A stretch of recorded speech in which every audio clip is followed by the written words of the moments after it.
Oke, bismillahirrahmanirrahim. Assalamualaikum warahmatullahi wabarakatuh. Masih bersama saya Alfian Rendra di Bisara.id. Baik teman-teman, hari ini kita akan ngomongin tentang branding lagi ya. Kemarin kita udah ngomongin tentang 3 dari tujuan atau goals branding. Kenapa teman-teman harus penting ya tahu tujuannya?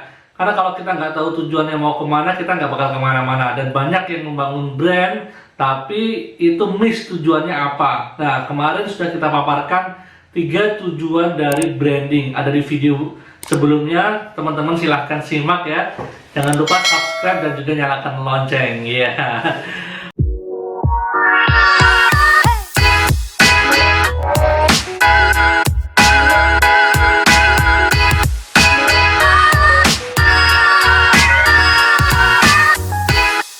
Oke, teman-teman, hari ini kita akan ngomongin tentang salah satu goals ya dari branding. Kemarin kita udah bahas adalah add value.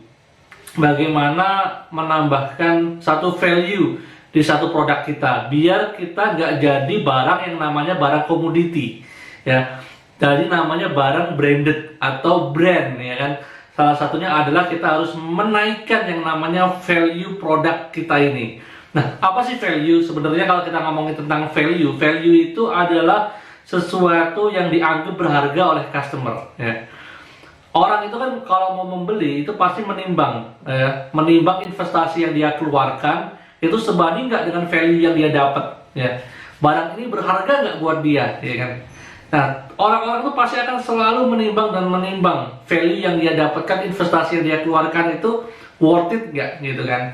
Kalau value-nya ini worth it, insya Allah dia akan membeli. Tapi kalau nggak worth it, dia akan tinggalkan itu.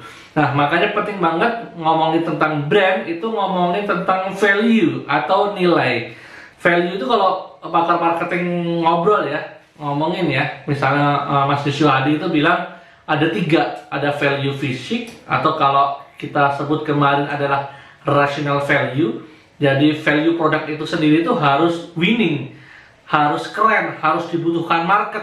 Itu value-nya harus benar-benar market fit gitu kan. Nah, itu value fisik. Ada yang namanya yang kedua adalah value emotional atau emotional value. Nah, ini yang sangat penting karena apa? 80% hampir 90% ya. Kalau boleh dikatakan orang itu membeli itu karena emotional value ini, bergerak karena emotional value ini ya. Emotional value itu seperti apa sih? Misal contoh nih, saya jualan buku, satu buku. Misalnya saya bilang, ini buku yang pernah saya jual dulu di vlog-vlog saya sebelumnya, buku tentang Instagram marketing roadmap ya, Instagram organik ya. Gimana caranya tips-tips untuk membangun database di Instagram gitu, atau membangun follower Instagram. Nah, itu kalau saya bilang kayak gitu doang, nggak menarik, value-nya masih kurang. Itu namanya value fisik, tapi itu harus ada ya, harus keren juga ya, harus sesuai dengan apa yang dibutuhkan pasar. Nah, ketika saya tambahin begini, ini ada buku ya, adalah hasil riset dari teman saya selama 2 tahun ya, berbisnis fashion, dari dia nol ya sampai punya omset atau punya gudang miliaran rupiah ya. Nah, itu akan lebih menarik gitu kan, karena apa? Ditambah satu cerita yang emosional, dan di situ value-nya akan naik, nggak lagi jadi barang yang namanya barang komoditi, jadi barang namanya barang branded. Nah, apa aja sih langkah untuk membangun value? Sebenarnya banyak banget, teman-teman bisa pelajari ya. Teman-teman bisa juga cari teori namanya teori Maslow, teori kebutuhan manusia. Yang pertama kan kalau manusia itu kebutuhan fisik ya, kebutuhan fisiknya sudah terpenuhi, dia pengen kebutuhan yang lainnya ya, pengen dianggap, pengen menjadi dihargai, kemudian diperhatikan, pengen diakui. Nah, itu termasuk value-value yang teman-teman harus garap ya. Dan cara gali value ini ya, tentukan lagi pertama buyer personanya siapa. Ini harus clear dulu. Jadi kita harus tentukan dulu siapa target market ideal kita. Nah, kemudian itu kita bedah ya, kira-kira value apa yang masuk buat dia. Di target market utama kita ini, value apa yang dianggap paling berharga buat dia.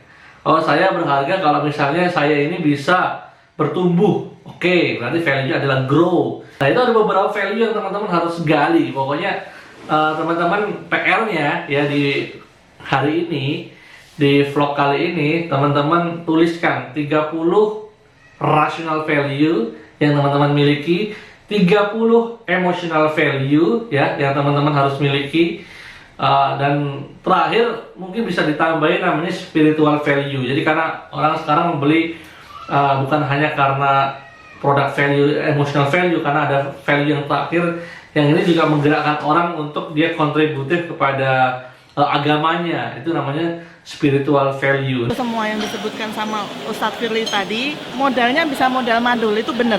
Jadi saya pusing sendirian, ternyata saya nemu jawabannya di sini.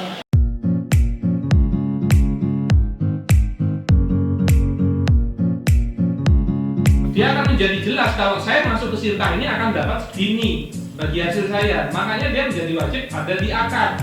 Tapi berapa nilainya itu kesepakatan, dan karena dia syarat jahli kesepakatan, ya itu maka berubah secara natural itu boleh. Jadi satu metode baru untuk menerjemahkan teori-teori sirkah yang selama ini ada menjadi sebuah bentuk yang praktis yang memudahkan para pebisnis untuk berpraktek sirkah. Di sini dibahas detail ya, bagaimana jenis-jenis akad sirkah, terus juga detail bagaimana cara kita melakukan pembukuan. Semua permasalahan itu dibuka dan dikupas tuntas sama Ustadz Firly. Adalah untuk memperbaiki attitude saya dalam berbisnis. Saya menjadi mantap sekarang juga untuk beralih ke bisnis yang lebih syariah. Dan alhamdulillah saya menjadi tercerahkan. Saya merekomendasi acara workshop ini dan semoga teman-teman kedepannya bisa ikutan untuk bisa merasakan manfaat dari workshop ini. Dan juga bagi teman-teman yang pengen menjalankan bisnis dengan cara yang syar'i, teman-teman harus ikut acara yang diselenggarakan oleh Syiar. Terus ya bagi kalian yang mau sirkah, yang bener-bener sirkah loh ya, harus ikuti acara ini, harus datang dan bergabung bersama Syiar. Selamat mengikuti acara Syiar berikutnya.